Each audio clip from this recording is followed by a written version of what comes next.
Panetta, don't make fun of my porn music. What's going on, guys? How are we doing today?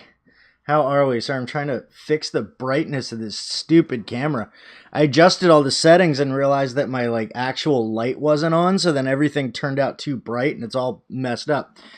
Anyway, how are you guys? Welcome to the stream. Welcome to Jay Lippman Live. We meet here every Wednesday from 2 to 3 p.m. We talk about all things having to do with creating videos, which is my favorite thing in the whole world, actually. Let's jump into the chat real quick. Studio Geek 32. What's going on, Sammy? How are you? Ryan Miller, welcome to the stream. Glad you finally got to find one. I'm glad you finally got to join one. Final countdown by Europe going strong in my head at the moment. Now it's going to be stuck in my head. Thank you, sir. Tech Examined. I have already responded to you, but hello. Apps That Rule. Hey, Joe. What's going on, man? What's going on? Organic Gardening. Hey, Dave. How's it going? Organic Gardening in North Carolina. Alejandro Perez. Hello. Guys, it is a real quick systems check. How do I sound right now? I changed my microphone setup again. I'm always playing around with this thing. So just real quick in the chat, let me know how I sound right now. Let me know how I sound. Clifford, is it Manthe? Manthe or Manthe? I feel like it's Manthe because of the H-E-Y at the end. Anyway, Clifford, hello. Welcome to the stream. Welcome. I'm having a good day. I am having Nova 6 Marketing. What's going on? Back again. I keep getting distracted. The getting distracted by the chat is going to stop rather soon, guys. I'm gonna jump in real quick and tell you what we're doing here. My highlights are you talking about color? My highlights are blown out. Yeah, I'm working on that as we speak, actually. I am working on that as we speak. We're going to bring down the brightness just a bit. Is that too much? That should actually be good right there. Apply. We're good. I'm going to be sticking with that. Okay. Done. Yeah, lighting was all messed up. Not going to go into it again. Not going into it again. Today we're talking about audio, guys. We're going to jump in. I just want to have a general discussion about audio. I've got some recommended gear for you guys. I've got, some best practices that we're going to talk about. We're going to just talk about how to get better audio in your videos. And when I'm going through it, I'm really going to be going through it. I'll jump into the chat here and there. But if you have a question that you really want answered, make sure that you click the link in the description and fill out the Google form, because I will be going to that when I'm done with my whole spiel, and we'll go through and do some Q&A stuff. I will jump into the chat every now and then, but for the most part, I'm going to be focusing on the topic at hand, which is how to get better audio for your videos. Also, I will be talking about different types of gear as well, different types of microphones that you can use, and there's actually a link in the description to a special kit that I made just for this stream. You can go and you can check out some of my recommended microphones. I've got a lav mic that's specific for your smartphone. I've got a shotgun mic for the top of your camera. I've got a shotgun mic for in studio. Couple other things. I got a field recorder with some lav mics. It's all in that kit. If you want to check that out, just full disclosure, those are affiliate links. So if you check them out, you want to buy something, I will get a small commission. So just to let you know, I look pasty as now my blacks are crushed. You know what? I'm fine with it. I'm fine with it. It is what it is. It's a live stream. I had, yeah, the deity mics. Yeah, dude, I definitely want, fire is red and I'm pasty. I mean, I am pasty. I spend like 24/7 inside. I'm a pasty dude. I'm a pasty dude, and I'm also not, I don't live stream with my DSLR, so I kind of got to work with the colors that the Logitech decides to give me. So as long as I'm not blown out, I'm okay. What mic am I using currently? I'm using the blue. I'm actually back on my blue Snowball Ice. I am back to that just because it was easier. I found a way to set it up so it wasn't too intrusive. And yeah, it's working out well, I guess. People say I'm sounding good. So there we go. But yes, thank you, Tech Examined. Yes, make sure you guys fill out any questions that you have. Fill out the link. Let's jump into it. The reason why I wanted to talk about audio today is because I just got a set of new headphones, which sounds relatively unrelated, but it's not. I got a set of headphones that are actually made for editing. They're made. I forgot to put my phone on Do Not Disturb again. Fixed. I got a new set of headphones, and because I got a new set of headphones that are actually made for editing, I was able to hear everything. And so I was able to hear like all the imperfections that I wasn't able to hear before.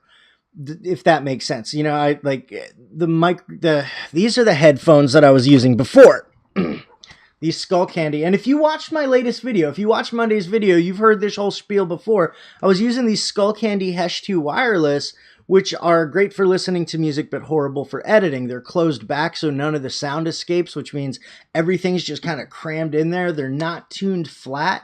And also they're more on the ear than over the ear. They get uncomfortable after a while. They got some heft. They're not like the lightest things in the world. So, you know, they put out a great sound if you're wanting to listen to music, but if you want to edit and you want to actually hear everything so you can get an accurate edit, they're horrible. So a couple weeks ago, I picked up the AKG K240 Studios, which are made for editing. I've used these things thousands of times before in recording studios, and they're absolutely amazing. They're tuned flat. They're super lightweight. They're over the ear. They're nice and comfortable. The problem is like now that I can hear everything, I hate the way everything sounds.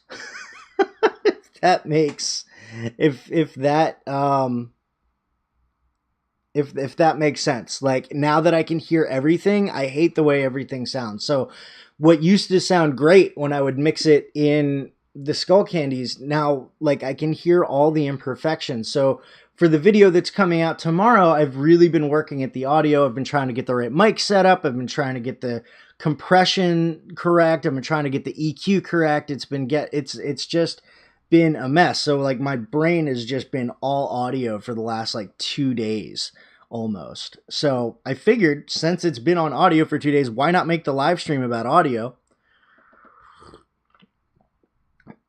And yeah. So we're going to go over a couple ground rules for audio, ground rules / best practices. There are no rules, but there are definitely best practices. One is using the right microphone for the right situation. So, you know, every microphone is used for something different. You know, if you're going to be broadcasting, like if you're doing like a broadcasting thing, you're live on the air, news type stuff, you're going to want to use something like a lav mic or a handheld mic.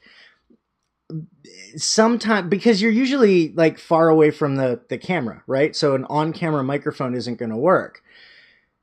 When you're in the studio, you're going to want to use things like boom mics or even just regular shotgun mics on top of the camera. You just want to make sure that you're using the right microphone for the right situation. And that it varies on the type of video that you make. Like I would never use this Blue Snowball for creating a regular video, but it's pretty good for live streaming.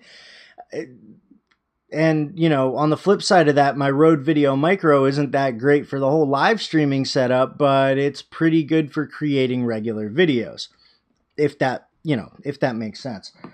So use the right microphone for the right situation. Not all microphones are created equal, and not every microphone can be used in any given situation. If you want some examples of different microphones that you can use, again, click the link in the description. You'll go to the kit that I put together. There's only like 4 items on there right now, and it's all microphones and like 1 field recorder. But it's a start. I will be adding to that. I forgot to add the headphones, but I'll add to that. You know, I'll add those a little bit later on. And as I find things that I think would be a good resource for you guys, I'll add them to that kit. So keep an eye on that. So Um, Next ground rule, and this is more of an editing thing. But make sure that your audio matches your video. And that has, that's partially related to using the right microphone for the right situation, but it also has to do with the best way I can explain this is to tell a story. And actually, Joe knows this story. Absolute Rule knows this story. I'm working on a project. Right now, and there was one video clip where the external audio wasn't recorded. So the guy had to go back and he actually overdubbed in the studio. So when I got the audio back and I went and I played it, I synced it up with the video. The only problem is that video clip was recorded outdoors and there was all of a sudden no ambient noise. So there was this guy outside talking and the audio matched up with his lips moving, but it sounded really, really weird because there was no ambient noise. And so you had this like inside of a studio sound with an outside shot, and it just didn't match up at all. So like the golden rule when it comes to editing audio is make your audio match your video. If you're outside, there better be some outside noise. It can't be like blaring so you can't hear your voice. But you got to have some kind of ambient noise. If you do overdubs in the studio, make sure that you snag some ambient noise off Epidemic Sound or somewhere else, or you record some sound, like some actual sound from the area where you're recording and overlay it in post. So I can't stand when audio doesn't match the video. There you go. So that was 2 tips right there. We got more. Let's jump into the chat real quick. Studio Geek, I was never using the XLRs. Budget Bushcraft, Jay Lippman, do they make a wireless mic for action cams? I don't know. I actually don't own an action cam, so I do not know. I've never once used an action cam. I do have. Well, I'm sort of borrowing one. Arian's dad has I think a GoPro Hero 3 Silver, I think. And it's sitting in a box right behind me. I haven't gone out and played with it yet. So I don't know, Budget Bushcraft. I don't know. I would imagine they would. Why are all of us with blue eyes crazy? Not sure, but I'm definitely crazy. Like I said, editing, monitoring headphones for Christmas. Love them. Yes, we're going to be getting into headphones in just a little bit, actually. I love AKG. They are wonderful. Studio Geek. Broadcasting mic like the SM7B. Yeah, the Shure SM7B. I'm going to have one of those one day, and then that will be my live streaming mic. So, Mike Van Doozy, what's going on? Welcome to the stream. Depends on the action cam. Thank you for that answer, Alejandro. And, yeah, Nova 6 Marketing, pick up a Zoom, cheap and great. Yep, we're going to be talking about that. Hey, Michael Fire Jr., what's going on? So we've talked about using the right microphone for the right situation. We've talked about making sure that your audio matches your video. And that one really is key. I'm going to jump on that just one more. Like, I can't stress that enough. If you guys may have even watched a video before where it doesn't match up. It doesn't, for some reason, like, what you're hearing, it doesn't sound like what you should be hearing, like when you're watching the video. If it doesn't match up, it's jarring. It's really, really jarring, and people will leave your video for that. So moving on, always try and get your microphones when you're doing dialogue, try and get your microphones as close to the source as possible. Obviously with video, unless you're doing a live broadcast thing where you're holding a microphone, you want the microphone to be out of frame. So that's what shotgun mics are really good for. Because you can actually hold them up out of frame. Like, I could easily have a boom mic just right here out of frame and it would be still super close. Like, it would be 6 inches, 6 to 12 inches from my face, and it would still pick up audio really good. But you always, hey, Desmond's Donders, what's going on? You always want your microphone to be as close to your face as possible so it can pick up sound. Because otherwise, what happens, there's this I can't remember what it's called, but like it's actually a semi-scientific term for sound, and I wish I had the graph with me. But basically, it's kind of like the law of diminishing returns, but that's not what it's actually called. The way it works is when you have a microphone close to your face, you're picking up sound from the source. So if I'm sitting in a room and I'm talking directly into a microphone like this, you're getting all just source audio, and there's no real room for the room audio to kind of take over. The farther back you get from the microphone, the more of the room noise you're going to hear instead of the source noise. And that's when everything gets really, really messed up and sounds absolutely horrible. So, was that a good explanation of that? You want to have your microphone as close to the source of the sound as possible. There you go. Because I don't know about you, but I hate echo. In fact, to combat that, I've got this little scissor arm. I can actually swivel you guys. See this? So I no longer keep my microphone. My camera is right here. The problem was when I was recording in my studio, just having it 2 feet from my face was far enough away to pick up a whole bunch of the room noise because I have no sound treatment in this room.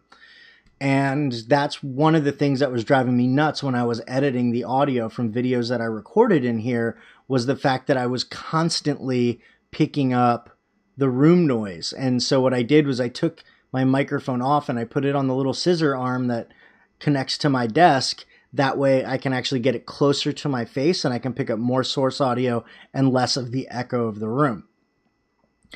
So that's very important. Next tip, and this one's big.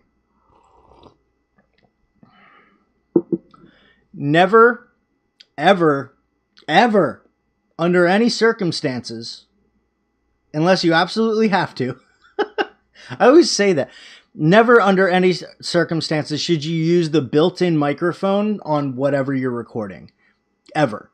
So like never use your internal camera audio, never use your internal phone camera, just none of that. Now, phone cameras, they tend to actually have relatively decent microphones. GoPros, same thing. Like the GoPro Hero 7 apparently has an amazing onboard microphone, but it's still not going to be anywhere close to what you're going to get with an external microphone.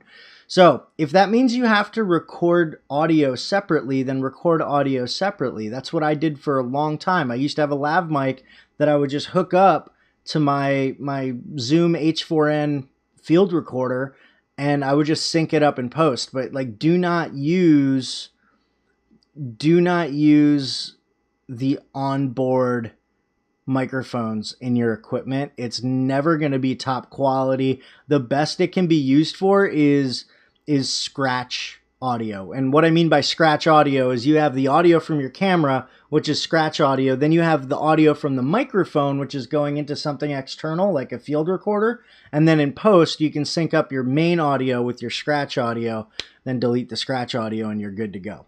So I disagree. My Sony RX100 cameras are awesome. They're not bad. But my Rode Video Micro is better, dude.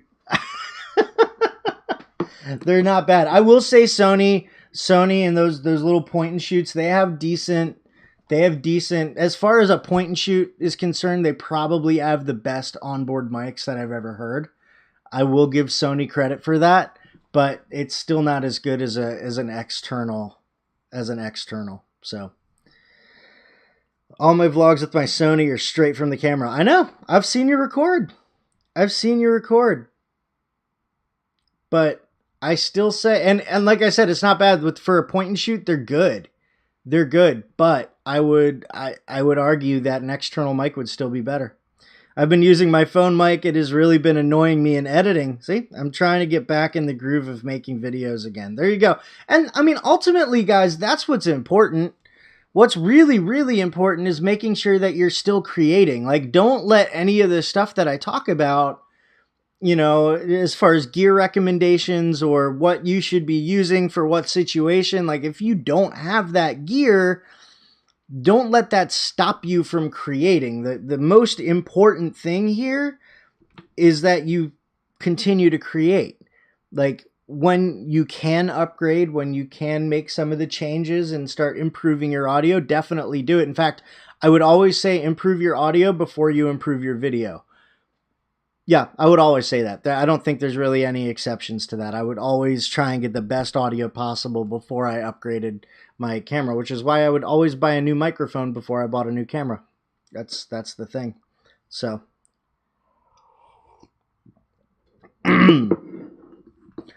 for example, oh, look at that. I was going to say tech exam. Yeah, you can't do external on the Sony. On the little RX100s, the point and shoots, you can't, a lot of, and that's not just a Sony thing. My little stupid point and shoot that I never ever use. In fact, some of the equipment that I traded for this, I wish I had back because I never use this anymore, but I can't record externally on this. So when I use this, it's this unless I want to break out a lav mic and a field recorder. So let's jump in to the chat real quick. Okay, Osmo Action Cam and its gimbals on the way. Nice, Budget Bushcraft. I have the same mic, white color. Oh, the blue snowball ice? Yeah. Okay, we talked about that. Yeah, you can't go external. Okay, make the best with the gear you have. There's software that allows you to make things better for free. Yep, I'm using some of it, DaVinci Resolve. Gear comes with time, and audio is always 50% of the story. I can live with bad visual, but audio is an immediate turnoff. Exactly. Getting the audio right is key. Even if that means spending more time on the audio than any other point of your video. Like if I mean, ask Joe and the Michaels. Ask Joe and the Michaels. I spend ridiculous amounts of time editing audio. It's stupid. It's stupid how much time I spend on audio. But you know, it's important. I know the importance of it. And like there are big YouTubers out there, are big creators out there. I am not going to name names. I will not do it because I do not like causing drama. That's not true. I kind of like causing drama. I like ruffling feathers. Not causing drama, but I like ruffling feathers. But there are big YouTubers out there who I can never get through a full video of theirs because their audio is atrocious. Their audio is just so bad. Namely, and it's the same problem every single time. It's the same problem, and I'm going to talk about it in just a second. In just a second. So, I used cell phone audio for most of my first 10 months. Most of it was great. Wind was a big issue. Yep. Once I did a couple rainy shoots, the audio got decidedly less quality. Yep. I think people should watch Burt Cullinane's most recent video to see what you can do with a good DSLR. Yeah. Tech examined 100%. In fact, go watch the entire 3-part series. Armando did part 1, Method Docs did part 2, and Burke did part 3. $250 budget, which included camera, lights, SD card, all of it. $250 budget. Burt Cullinane recorded a music video in 24 hours. He recorded and edited a music video in 24 hours using a Canon T3i, which too bad Photo Finn's not here. I'm sure he was freaking out about that because that's his camera. So I heard that the audio is the most important part of the vlogs. It is. You can have a great story, you can have a great video quality, but if I can't hear what's going on, then you have a horrible story. Like, if I don't know what's going on, what good is a good story if you can't hear the story, you know? So yeah, audio, absolutely. So yes, Tech Examine, watch those things after the live stream. In fact, if you scroll down maybe and you go to, and you find my community post, I actually posted to Armando's video because it's part 1 of the series, but you can just follow the links all the way through. Super fun. Super fun. Name them. I need my gossip fix. Oh, don't worry, guys. You got Google Hangouts. You'll know. You'll know. The main. I'm gonna go over like my biggest gripe with other people's audio.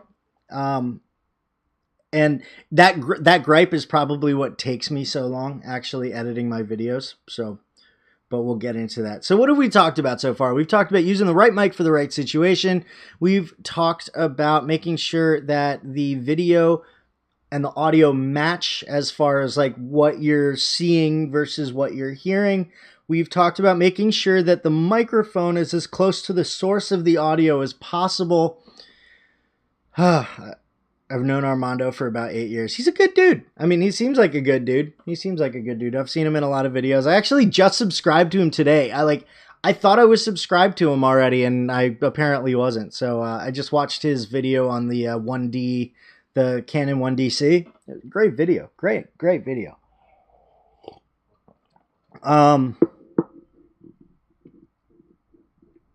Tech for your needs. Burke Cullinan came with experience. That is the difference than most of us.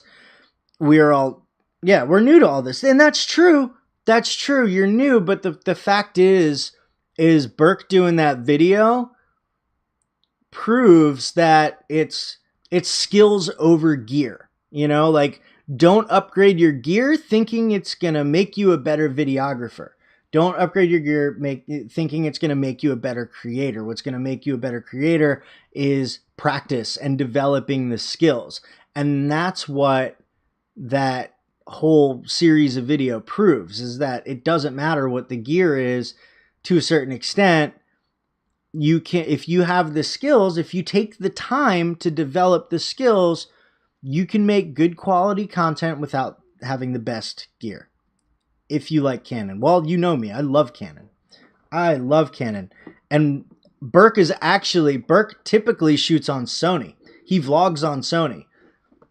He shoots his professional stuff on the Canon C200. But anyway, next tip. We're actually going to talk about your recording environment. This is super important, and this drives me nuts. See, I came over most of my audio experience.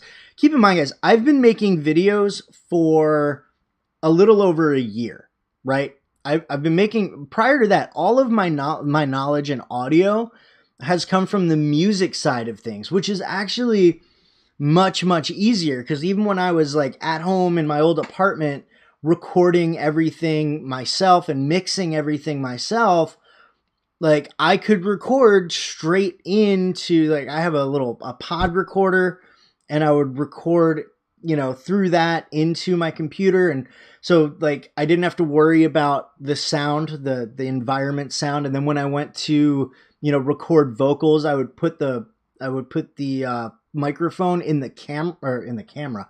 I would put the microphone in the closet surrounded by a bunch of coats. So I had a nice little sound booth. So like doing music is easy. Comparatively, it's really, really easy, because you can always record instruments straight into your computer. You can always stick your microphone in a closet or build a little makeshift sound booth or something. It's super, like, really, bubble wrap in a cardboard box makes an excellent sound booth. Just pro tip for all you podcasters out there. If you're like worried about audio and it's just you talking and you don't have a guest, cardboard box and some bubble wrap. It's perfect. So the environment that you, especially if you do studio stuff, like what I'm mostly doing now, you know what I'm going to do? I'm going to become less pasty. Give me a second, guys. Less pasty? Less pasty. Yeah, less pasty. All right, so the yeah, ghetto pro tip, amateur tip. You know, amateur tip. I mean, I've done it. I had to do it. You know, I actually still have the cardboard box with bubble wrap taped on the inside of it, and I used to just put my mic in there and use a live LUT. I actually could use live LUTs on here, but it would just kill my CPU. It would absolutely destroy my CPU. So, um,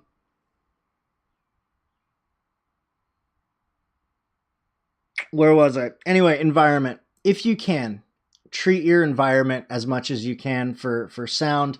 Whether it's putting, like, they sell really cheap acoustic foam padding on Amazon. Like, it's super super cheap. You can get it, stick it up on your walls or something. I'm working on what I'm gonna do with this space. It needs to be something temporary because one, I'm a renter, and two, like, I just don't have a lot of space. I actually meant to create a thing so I could actually show you like the full view of this space that I'm working with, because it's not a lot. It's a very very small space, and there's a bunch of crap. Like 2 feet that way is a storage area. It's a store, so I don't have a lot of room. But I'm thinking, once I get a little cash together, maybe I'll get some plywood, maybe some door hinges, and I'll create something that I can set up around the side of my desk to maybe do some sound treatment. So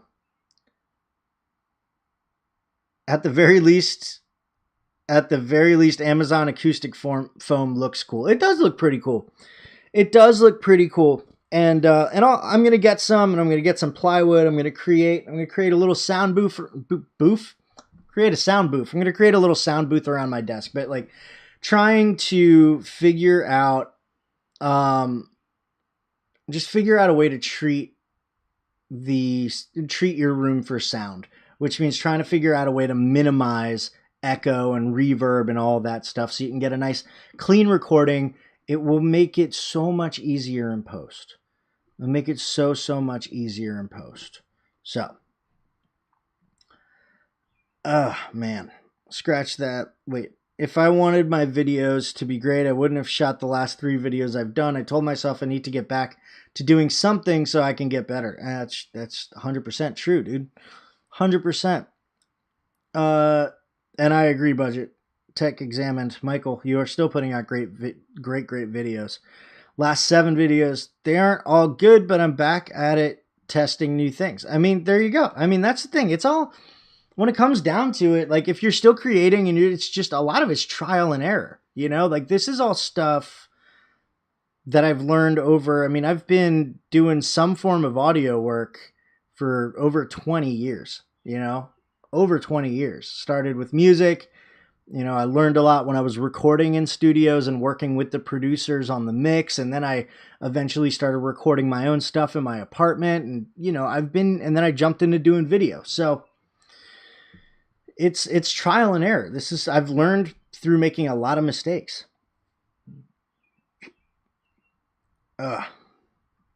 So, Absent Rule, see you later, man.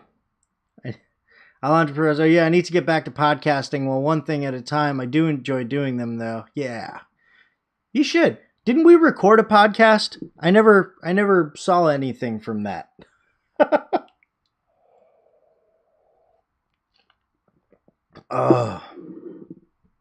So, if you saw what my office looks like behind the camera, people would cry. I want to see it. Mostly, I just want to come up and hang out again. I haven't gone up there in a while. Velcro and a bunch of Walmart blue sleeping pads. There you go. There you go. Tech Examined, I've been following you for the longest time. You have improved a lot. Always enjoy watching your vids. Apology, guys, if you know what I'm talking about. A reference how long I've been watching. I've heard using some housing insulation works well too. It could, yeah. I mean, any kind of, any kind of soft, cloth, or, I mean, the cloth would need to be thick, but any kind of padding or cloth or foam or anything would help. I mean, like I said, cardboard box and bubble wrap. It actually works. So, we actually use tall baffles with packing blankets laid over them. Works like a charm. Yeah, that'd be great. I don't have any room for that. The reason why I'm talking plywood and foam is because I just do not hear. You know what? Look. See this? All that? That's storage. Storage. Storage. I'm gonna wrap my cord. Like, that's what I'm working with, you know? Like, it's all, hey, modern day tech, how's it going? You know, it's just like I have very little room. I can't really put anything in there. I figured like 3 sheets of plywood, you know, and some hinges, so it like wraps around the backside of my desk, and I can just slide it in between everything else. That's my thought. Anyway, we'll see. We'll see what happens. My next video is mostly taken beside my foundry furnace roaring. Don't even bother clicking on it. I'm sure it would drive you crazy. Hey, at least, you know, at least the video and the audio would match. You know, like if I saw that scene and I didn't hear the foundry at all, that would drive me nuts. You know, that would drive me nuts even more, because I'm like, I know that thing makes sound. I know it makes a lot of sound. Why am I hearing 0 sound from it? And that's what I mean by making sure the video and the audio match. So,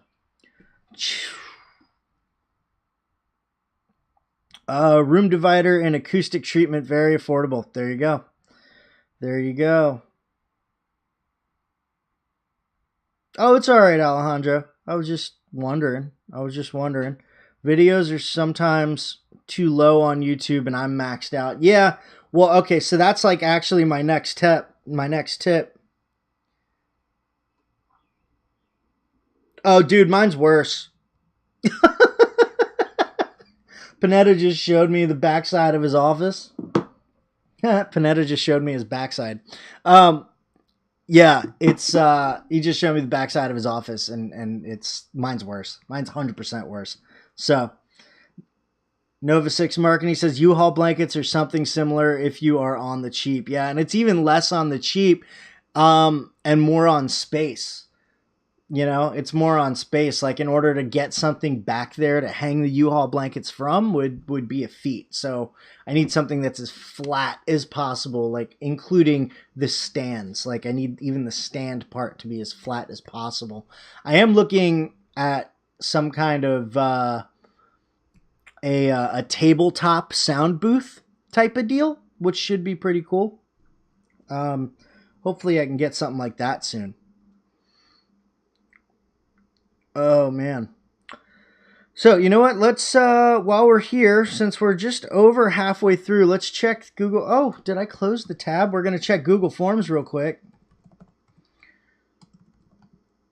Hey, look at that. It's even bookmarked. 1 response. From Studio Geek 32, what mic are you using? Blue Snowball Ice. I think I answered that already.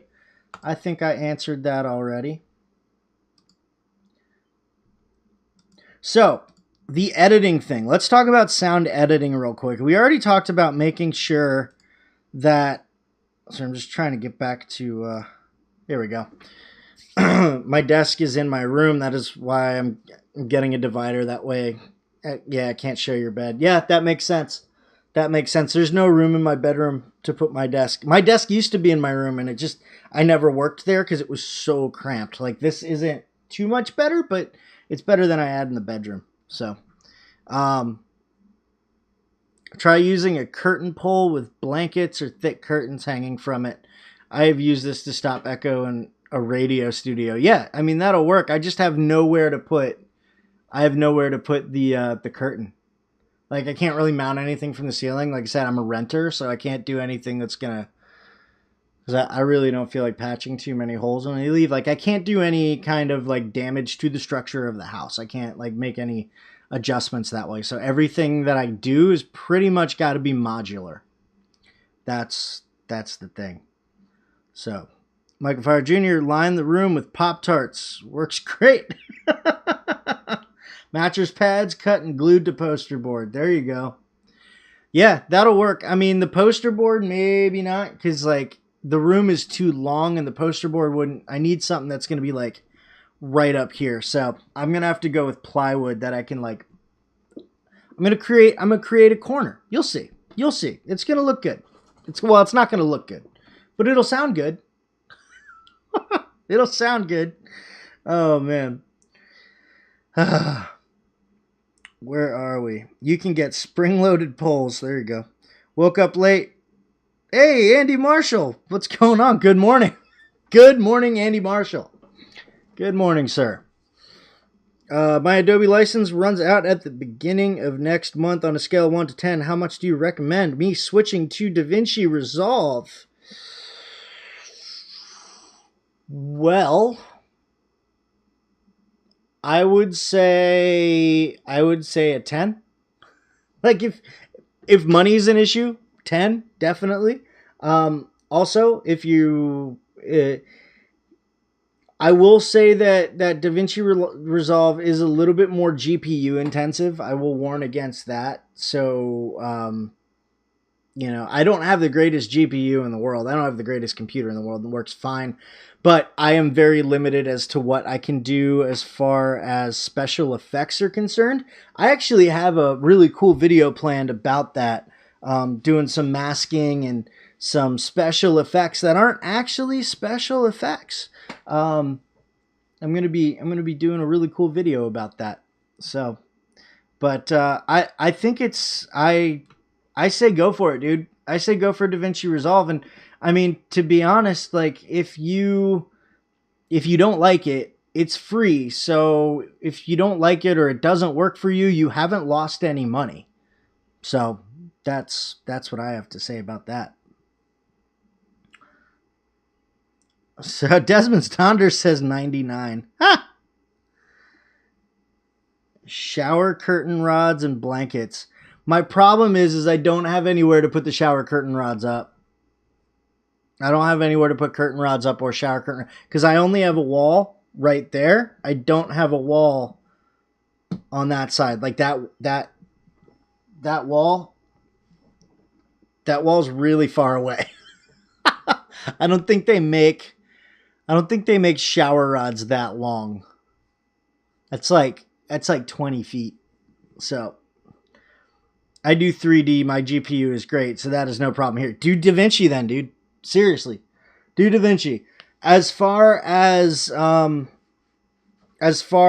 like Fusion versus After Effects, there's definitely a learning curve there, but the rest of it is super intuitive. Plus, you know somebody who can help you out. So, there you go. Oh my God, what is all that crap? Which crap? This crap? Told you.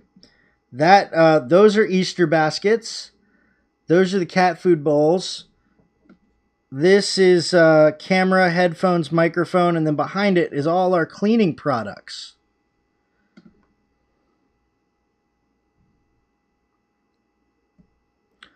That's what all that stuff.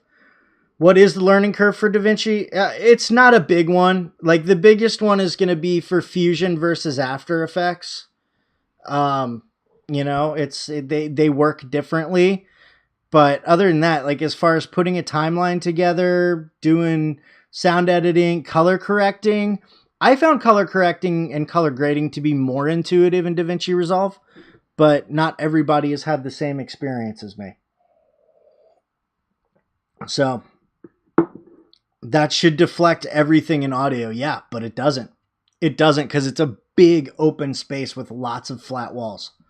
So it really doesn't. And it's only a half wall there. So Jake Damon, what's going on? We're just talking about audio, man. We're talking about audio. We've been talking about lots of stuff. I sound treated a friend's studio and we couldn't do anything to the walls, so we built an internal framework structure that could be taken out when they moved out. I would love to do that. Like, I'd just like build a room within a room. Roomception. I would love to do that, honestly, but because of where I am, like, I just wouldn't be able to do it. Like, this isn't a room. You guys got to understand that. Like, that's my living room. That door right there is my kitchen. Like, it's not an enclosed space whatsoever. So, Panic D, Paranormal History, what's going on? Hello, hello. Do I have an intro to DaVinci Resolve? I have an entire series, Alejandro. It's called How I Edit in DaVinci Resolve 15. It's a 6-part series. I go through the entire editing workflow. So, yes. The answer is yes. So I go through everything from setting up a new project to exporting. The videos are kind of long, but it's a full just crash course in DaVinci Resolve.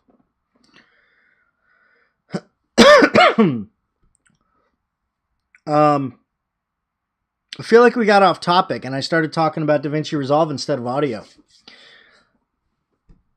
Do you guys have any audio questions? Because nobody's filling out the form except for Sammy, and it's a question that I had answered already like 45 minutes prior. We got 15 minutes left.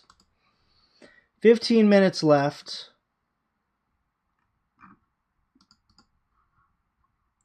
Does anybody have any questions regarding audio?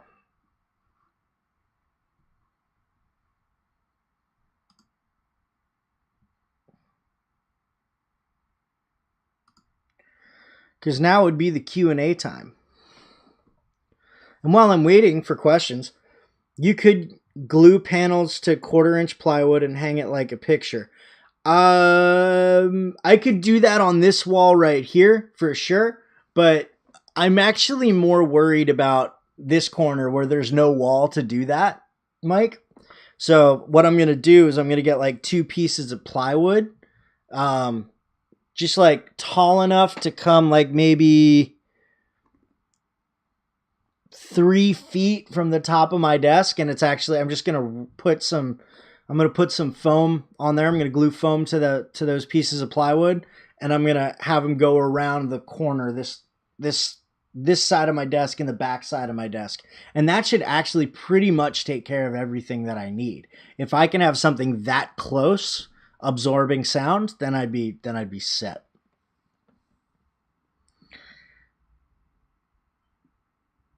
Do I have to fill out a form for a question? At this point, Panic D, normally I would say yes, but we're 15 minutes till the end. I've pretty much gone over the tips that I want to go over today. So just throw questions in the chat. Go for it. Yeah, exactly, Mike. Kind of like a room divider, but with foam pads on it. So, yeah. What are my thoughts on minimizing plosives? For any of you who don't know what Alejandro's talking about, plosives are things like the when you use P's and even the sound that you get with S's, and they actually happen a lot, especially if you use compression on your things. I believe it depends. I believe in de-essing a lot. I think de-essing is more important than minimizing plosives, really. I think for certain applications, minimizing plosives is really important. So using things like a pop filter, which I have one. I actually have a few, but this is a pop filter, guys. You see these a lot in recording studios, voiceover studios. So if you're doing voiceover work, minimizing plosives is really important. If you're doing, I would say even if you're doing a live stream or something like that, minimizing any kind of live broadcast or any kind of thing where it's audio only, I would say that minimizing plosives is really important. But for something like a vlog, I wouldn't worry too much about it, you know? So I'm a big fan of pop filters. I don't use them very often when I'm recording my YouTube videos. Maybe I should. Maybe I should use it more, but pop filters are a wonderful thing. They're a wonderful thing. So, pantyhose over a hanger works really well, guys, if you can't get an actual, yeah, my first pop filter was pantyhose over a hanger. So, where are we? Do you like the proximity effect? What's the proximity effect exactly? Oh, I forgot to tell you. I didn't tell you guys. I'll save that for 5 minutes. Guys, remind me at 2:55, somebody type in the chat, what's the editing thing that you hate? Because there's an editing thing that I just can't stand, and it makes me click off of videos very, very quickly. So I'm not sure what the proximity effect is. I may know it by a different name. So explain, sir. Or is that like a band or something?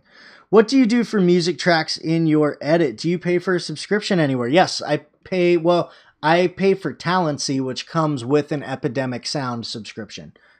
Before that, I actually had a subscription to Epidemic Sound. But yeah, I use Epidemic Sound. I've been toying with the idea when I can afford it of also getting a subscription to Artlist because I really like the stuff they have on there. And also, as I'm starting to get more and more editing gigs, their licensing structure is just so much more affordable. So, yeah, get a wire hanger, some pantyhose. Make your own on a budget. Exactly, Budget Bushcraft. Panic D. I have an external Rode mic. Can't get it to work. Whatever I plug it into, dead audio. Think the mic is bad. Yeah, I mean, if it's not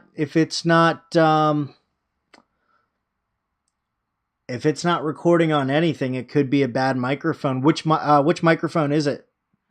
The proximity effect is how the audio quality changes to be more bassy when you are very close to the microphone, like a radio host. Oh, like this. Yeah, I get that. I mean, it's, I don't know. I think like again, it depends on, I think it depends on the situation. Like for a situation like this, if I sounded like this throughout the whole thing, then that wouldn't be that bad because this is kind of a live broadcast. It's like a live radio show, stuff like that.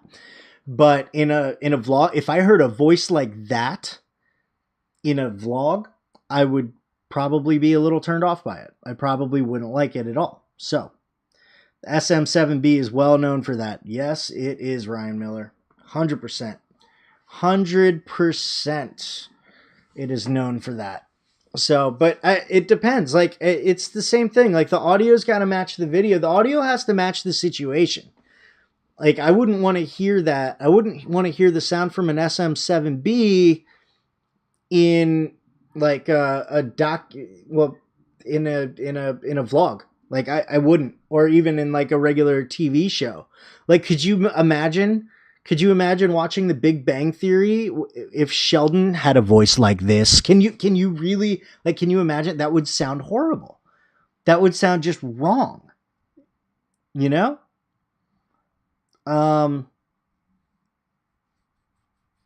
That would just sound wrong. So it depends on the situation. In the right situation, I think that the proximity effect is great. You know, I think it's great. So, oh, that was my last tip. I got 2 minutes before I got to tell you the editing thing that I hate. My last tip is cabling. Thank you, Budget Bushcraft. Brian Vlasic, what's up, dude? What's going on? Long time no see. Last audio tip of the day, guys. Never underestimate the power of a good cable. Never underestimate the power of a good cable. Good audio cables are key. Not all cables are created equal. So if you think, let me, it's the cable that came with it. I didn't know if it needed an adapter or something. I don't know the mic. I'm at work. Too many purchased on Amazon to find it. There you go. Well, hit me up on Twitter. Hit me up on Twitter, Panic D, and I'll see if I can help you out with that. I just need to know what mic you got and what you're trying to hook it up to. So anyway, cables are super, super important. Case in point, right? So I showed you earlier in the stream that I keep my little Rode Video Micro on my scissor arm, because I need to get it closer to my mouth for when I record my videos.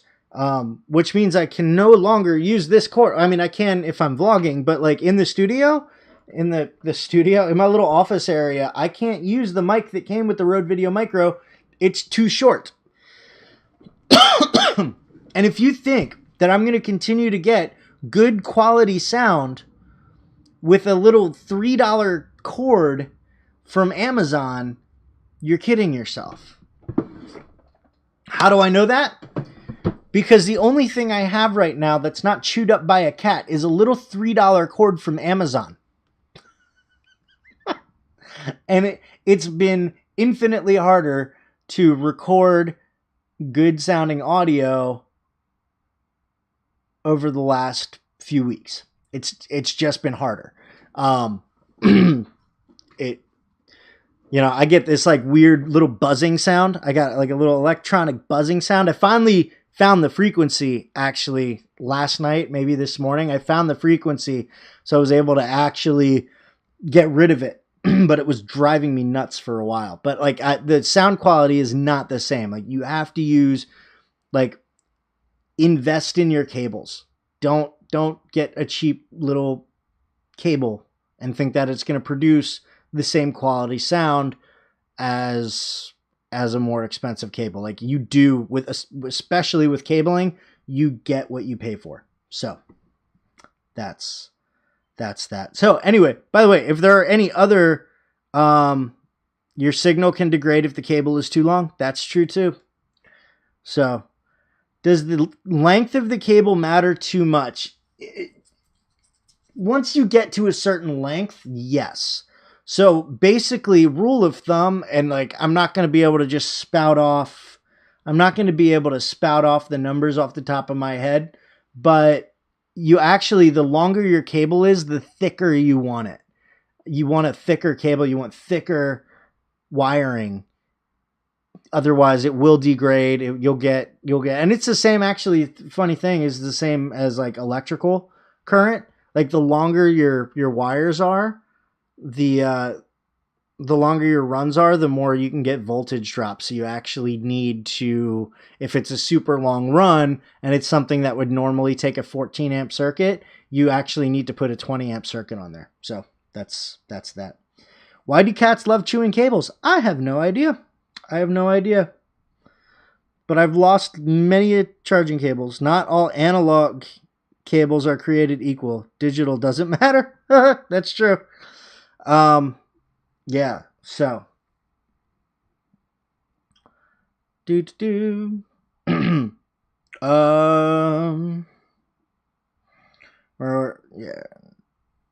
we recommend Nutric connectors over here at PreSonus. That's right. You work at PreSonus. I forgot about that, Ryan Miller. Forgot about that. I wish one of the things that I traded in for this little thing that I got for $80 at a pawn shop, one of the things that I traded in, I had the PreSonus, I had the audio box, which I loved. I loved that thing. But I was like, I'm done podcasting. I don't need it anymore. And that was like before live streaming. And now that I live stream, I wish I had it back.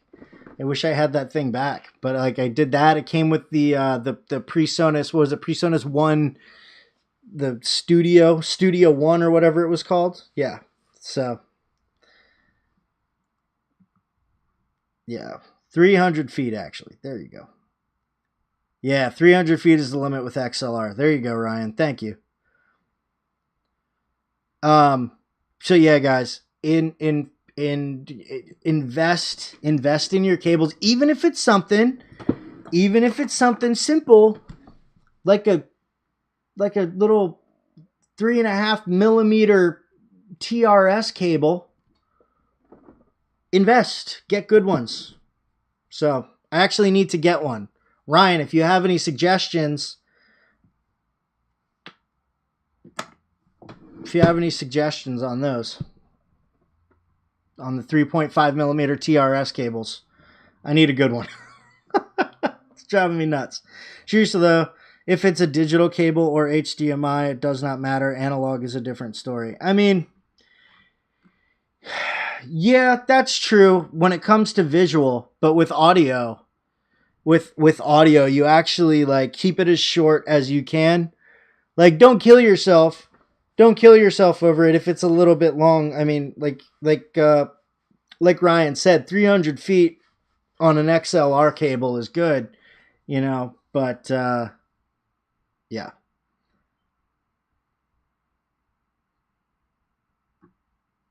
Where are we?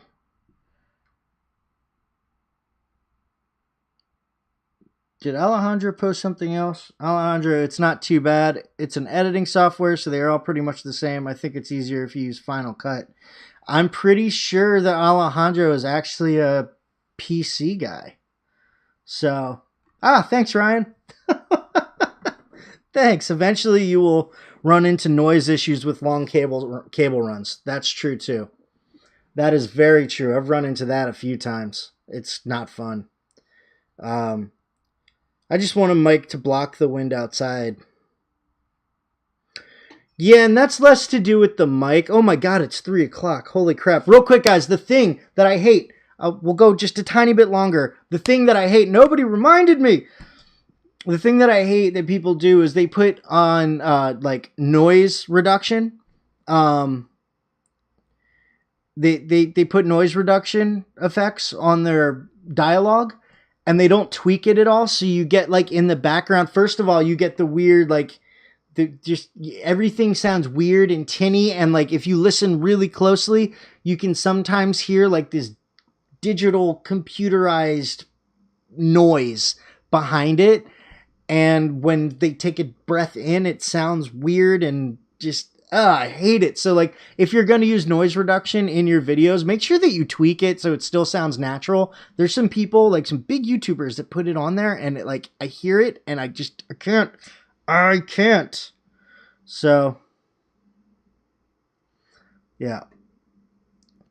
Digital cables pass bits. Well, no. What I was talking about for Alejandro, Michael, was Final Cut. He can't use Final Cut because he's PC.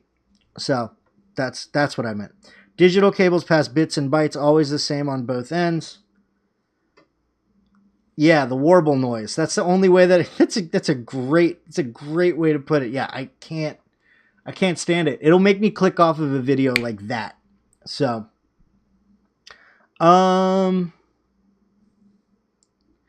the thing about digital cables, Michael, though, for the most part, you are 100% correct. So I guess that means you're like 99.9% correct. If you get a shitty digital cable, though, it can be affected by RF frequencies.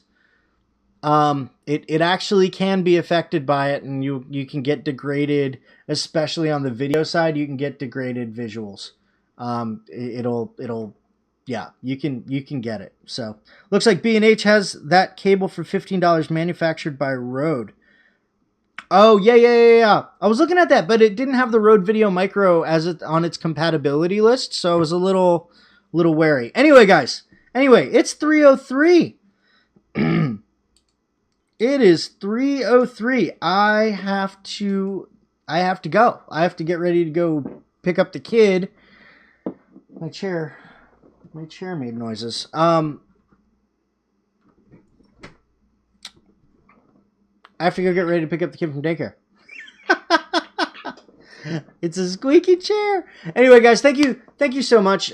If you enjoyed this stream, if I brought value to you in this stream, then please let me know by giving this stream a thumbs up and doing that. If you feel like being a contributor to this stream, to this channel, to ensure that I can continue to do this for as long as humanly possible, there's a few different things you can do. you can do one-time donation. You can become a patron through my Patreon page, and there's actually a lot of cool stuff planned for that. I'm going through the process of creating some really cool stuff for Patreon. Also, yes, Tech for Your Needs. I am sure that was the chair. It scared me too. Oh, that's... Speaking of cables, the wheel of my chair got caught on a cable and drug it across the floor. That's what that noise was. That's funny. I gotta fix that.